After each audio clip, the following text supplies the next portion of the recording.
Dans la dernière vidéo, nous avons vu que la ligne de commande bash peut être beaucoup plus efficace que l'interface graphique. Dans cette vidéo, nous allons comparer le bash avec le langage C. Si vous n'avez jamais entendu parler du langage C, c'est un langage de programmation incroyablement populaire créé, attention, en 1972. Il y a eu pas mal de dérivés depuis le temps, mais il s'agit du langage de programmation probablement le plus important de l'histoire de l'informatique. Ce que nous allons faire ici, c'est écrire deux programmes, l'un en bash et l'autre en C. Ils vont tous les deux faire la même chose.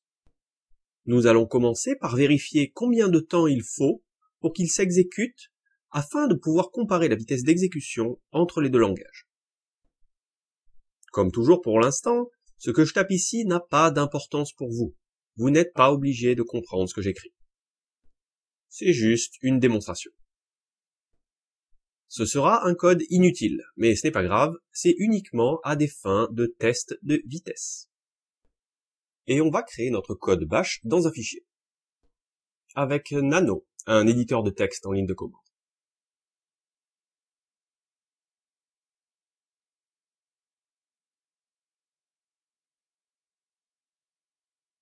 Ce sera juste une boucle qui tourne 10 millions de fois et à chaque fois, elle ajoutera 5 à la variable somme. Et on va afficher le résultat.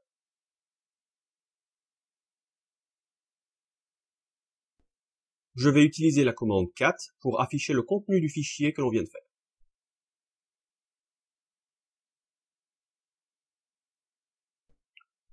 En gros, ce nombre somme sera 0, 5, 10, 15, 20, etc. De 5 en 5 jusqu'à 50 millions. Donc, maintenant qu'on a le code, on va pouvoir voir combien de temps il met pour me donner la réponse. Je vais utiliser la commande time pour ça. On va attendre patiemment quelques secondes que ça se termine.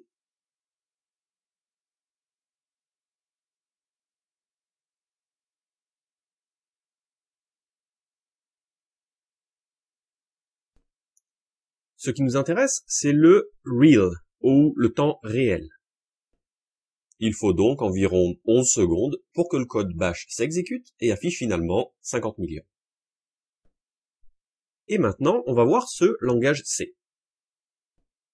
Écrivons donc en C un code qui fait exactement la même chose.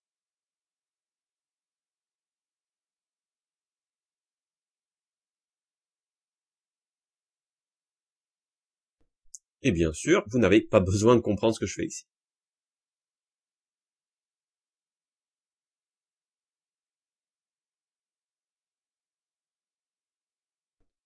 Surtout que là, c'est du C, donc c'est même pas le sujet de cette série.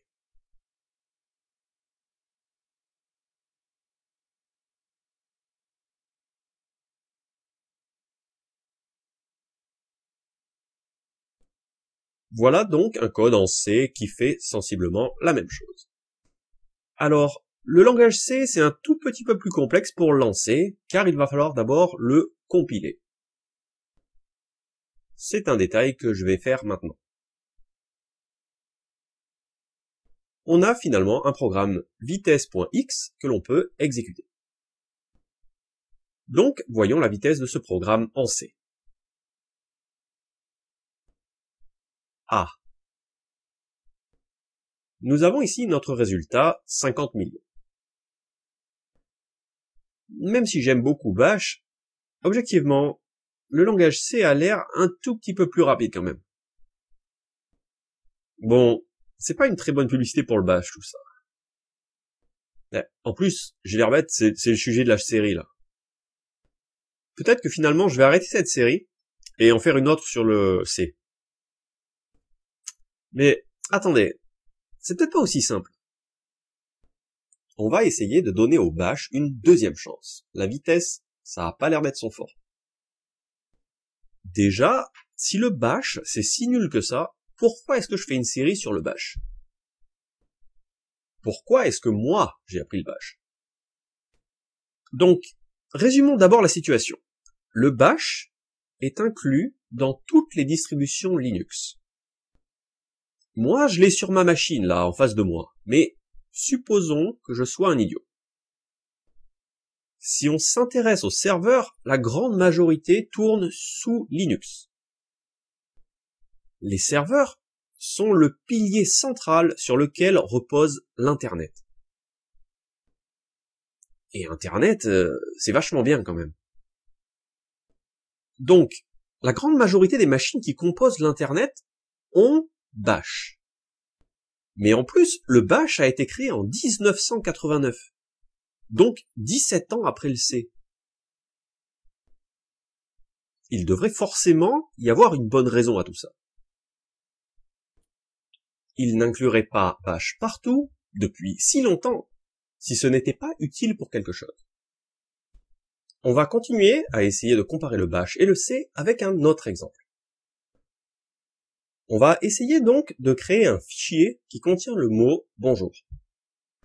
Et on va commencer avec le C.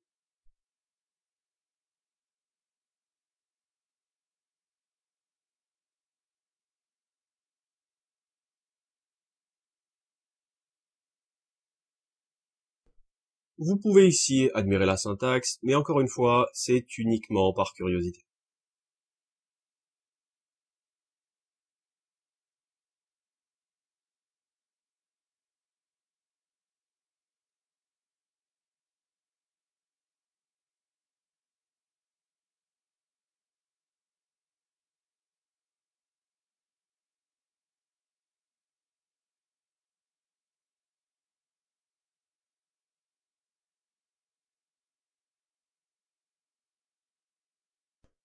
Donc voilà, on a tout simplement un programme qui va créer un fichier c.txt qui va contenir le texte « bonjour ». On va donc le compiler.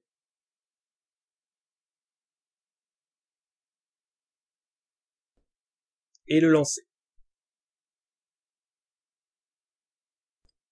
Et apparemment, ça fonctionne, c'était pas trop difficile à faire.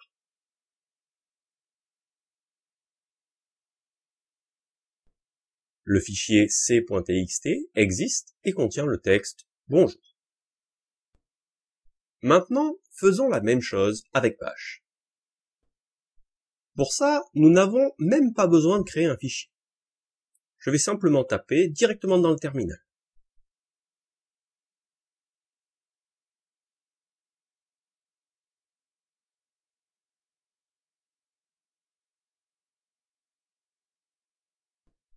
Et là, on a bien notre fichier bash.txt qui contient le mot texte « bonjour ». Eh bien, cette fois, c'était carrément plus facile à faire en Bash.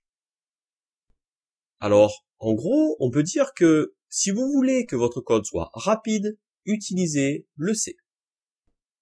Par contre, si vous voulez que quelque chose soit facile à faire, vous pouvez utiliser le Bash.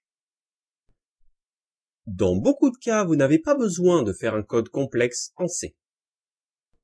Ce sera donc à vous de décider si le Bash est adapté à votre situation. Si c'est un code de maintenance, par exemple, finalement, que votre code se lance en quelques millisecondes ou en quelques nanosecondes, on s'en fout. Par contre, si vous voulez que votre code s'exécute, par exemple, plusieurs milliers ou même millions de fois par seconde, vous ne voulez pas utiliser le Bash. Par curiosité, on va tester la vitesse d'un langage qu'on va grossièrement appeler intermédiaire. Le Python.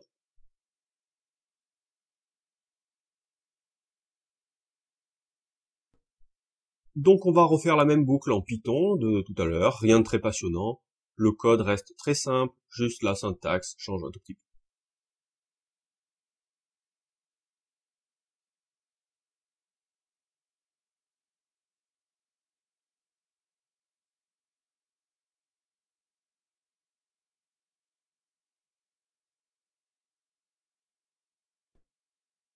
Et on va voir la vitesse de Python.